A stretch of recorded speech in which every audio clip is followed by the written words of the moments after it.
कथाटाकू तो मोर संपूर्ण रूपे विश्वास करीगला शुभकांत एमती विश्वास करुथाओ राजपुत्र शुभकांत यही विश्वास रे विष देवाई केवल जड़े अच्छी से जनता होची तुम अमृत स्वरूपा जननी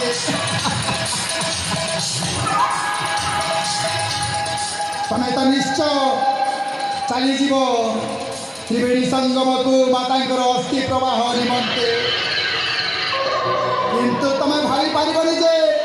तुम अस्थि भी प्रवाहित हो त्रिवेणी संगमे से बुद्धि कर सागतमा सान राणी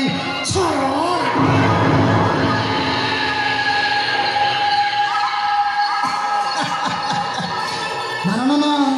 आ मत किसी विचार करने पूर्व सेनापति को साक्षात करने पड़ो तू जाए कहीं धीर पानी परा पथर काटे छड़ा